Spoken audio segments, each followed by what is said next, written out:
Welcome to S P smarts NEET direct programme.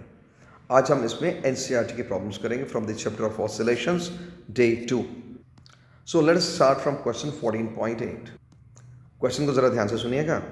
A spring balance has a scale that reads from 0 to 50 kg।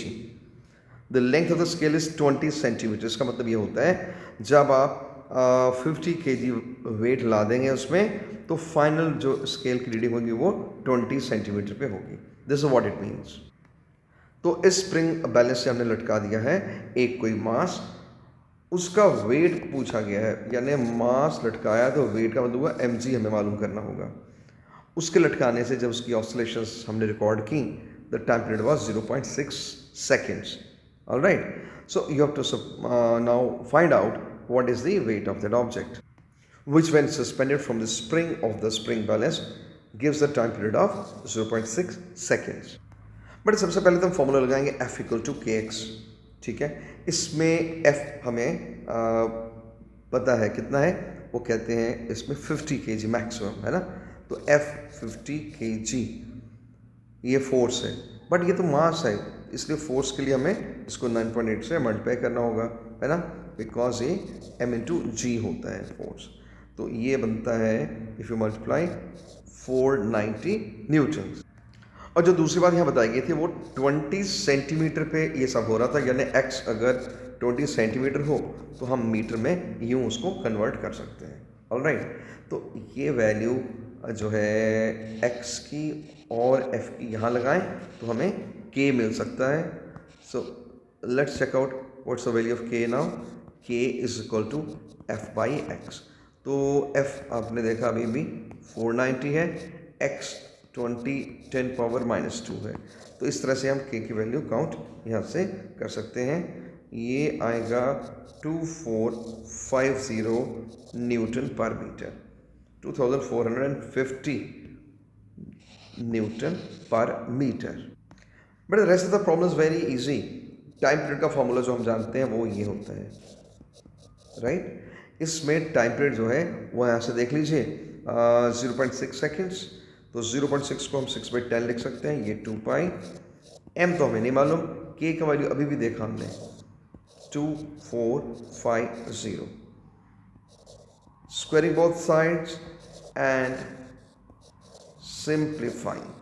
तो squaring भी करिए, simplify भी करिए, तो आपको यहाँ से m जो है वो मिल जाएगा। और m की वैल्यू ये आती है लगभग 22.36 kg। लेकिन जैसे कि आप देख रहे हैं शुरू में ही ये कहा गया था वेट बताइए, वेट पूछा गया था हमें। तो देयरफॉर वेट होता है m इंटू जी। m तो हमने देख लिया, ये है इंटू जी, 9.8 से मल्टीप्लाई कर दीजिए और ये आता है 219.16 newton. So this is the weight of the object. So in a way weight is 290 newton. अगर हम इसको राउंडिंग करते हैं तो 290 is the answer. Okay, no let's move on to question 14.9। ध्यान से सुनिएगा। A spring having with a spring constant 1200 newton per metre. तो मैं साथ साथ में लिख लेता हूँ के का value 1200 newton per metre. Alright, इस model and horizontal table as shown in the figure. तो ऐसे इसको लगाया गया एक टेबल पे, ठीक है ना। अब mass of 3 kg attach to the free end of the spring. तो ये भी हम नोट कर लेते हैं कि जो मास इसमें है दैट इज 3 kg। ये 3 kg का मास अटैच किया गया है। इसे आपने थोड़ा खींचा और फिर छोड़ दिया। कितना खींचा आपने?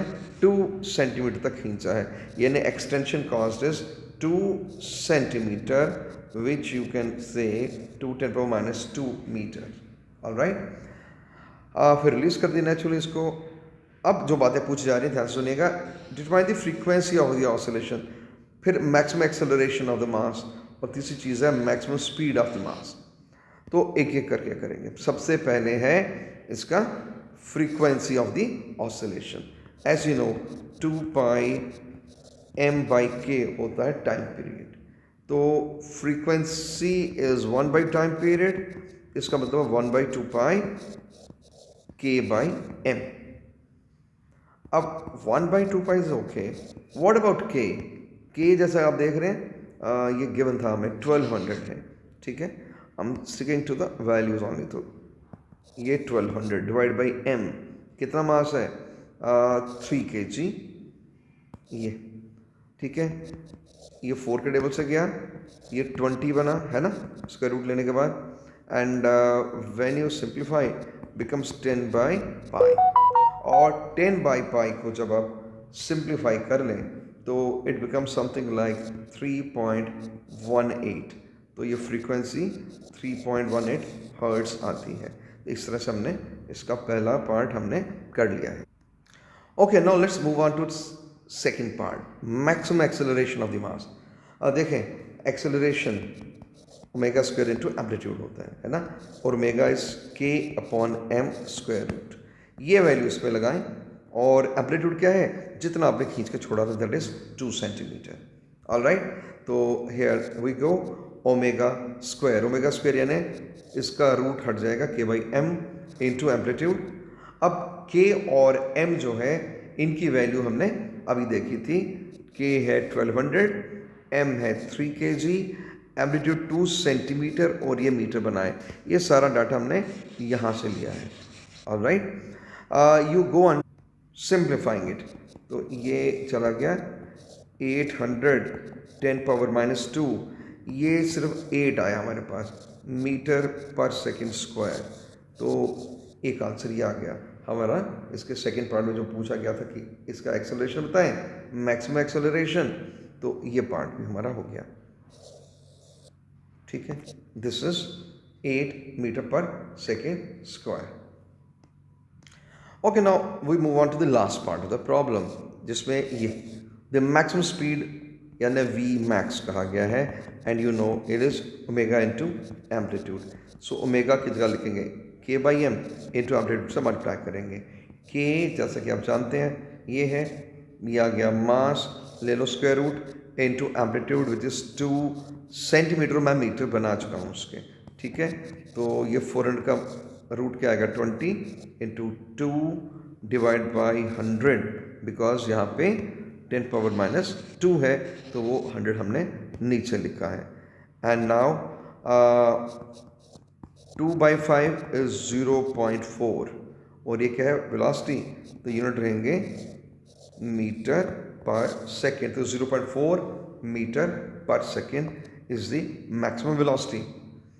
तो इस तरह से इस प्रॉब्लम में फ्रीक्वेंसी आ गई 3.18 हर्ट्ज, मैक्सिमम एक्सेलरेशन आ गई 8 मीटर पर सेकेंड स्क्वायर, और मैक्सिमम वेलोसिटी आ गई हमारे पास 0.4 मीटर पर सेकेंड। सो बेटा, इस तरह से हमने नीट डायरेक्ट प्रोग्राम में एनसीईआरटी के ऑसिलेशन चैप्टर के ये प्रॉब्लम्स कर लिए हैं। That's all for today and God bless you all.